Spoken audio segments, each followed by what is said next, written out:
আসসালামু আলাইকুম, welcome back to my channel. তো আজকে আমি দেখাচ্ছি পিঙ্ক শাকের রেসিপি।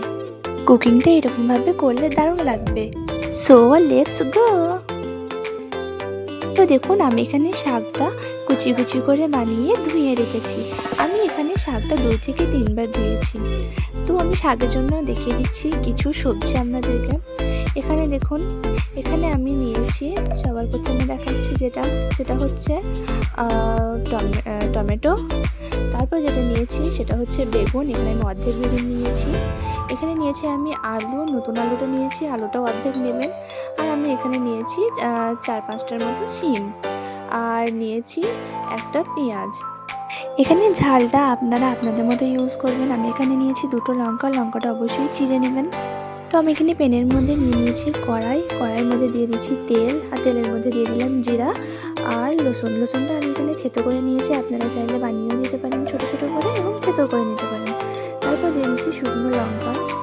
এটা 5 থেকে 6 সেকেন্ডের মতো নাড়াচাড়া করে তারপরেই দিয়ে দিতে হবে পেঁয়াজটা। বেশিক্ষণ রাখলে জিরাটা পুড়ে যেতে পারে। তো দেখুন, পেঁয়াজটা দিয়ে দিলাম। রসুনটা এখন থেকে কালার হয়ে গেছে। পেঁয়াজটা নাড়াচাড়া করার পর এর পর্যায়ে দিয়ে দিচ্ছি আলুটা।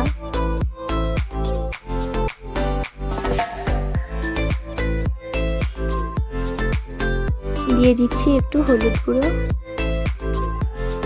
হলুদটা এখানে অল্প দেবেন, বেশি দেওয়ার দরকার নেই। আবারও 2 থেকে 3 মিনিটের মতো নাড়াচাড়া করে তারপর দিয়ে দিচ্ছি শিমটা কুচিয়ে রাখা। শিমটা একটুকু ফ্রাই করে তারপরে দিয়ে দিচ্ছি টমেটো, বেগুন আর লঙ্কাটা। তো এটা 3 থেকে 4 মিনিটের মতো ফ্রাই করে সামান্য নুন দিয়ে আমি ফ্রাই করতে থাকলাম। ঢাকা দিয়ে দিলাম। ঢাকা দিয়ে 5 থেকে 6 মিনিটের মতো রাখার পর আবারও আমি আসলাম দেখার জন্য আলুটা সেদ্ধ হয়েছে নাকি।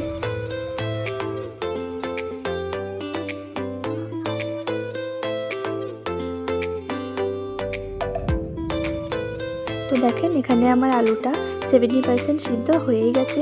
এরপর যে আমি শাকটা দিয়ে দেবো সামান্য পরিমাণ নুন।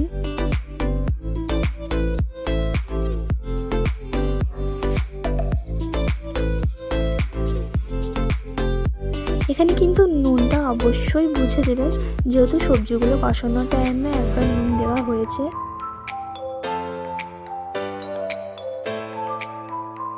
দিয়ে দিচ্ছি সামান্য চিনি। চিনিটা কিন্তু অবশ্যই দিবেন, যেহেতু এখানে টমেটো দেওয়া আছে, ওই জন্য চিনিটা দিতে হবে। এখানে আমি সামান্য ফ্লেভারের জন্য দিয়ে দিয়েছি চিনি।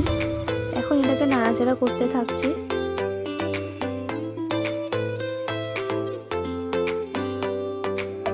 আলতো হাতে খুন্তির সাহায্যে এরকমভাবে একটু টিপে দেবেন, তাহলে শিমগুলো যেগুলো আছে ওগুলো গলে যাবে। এরকমভাবে টিপে দেবেন। আমি আবারও ঢাকা দিয়ে দিলাম। ঢাকা দিয়ে দিলাম ধনেপাতা, আর দিয়ে দিলাম সামান্য পরিমাণ গরম মশলা। আবারও নাড়াচাড়া করতে থাকলাম।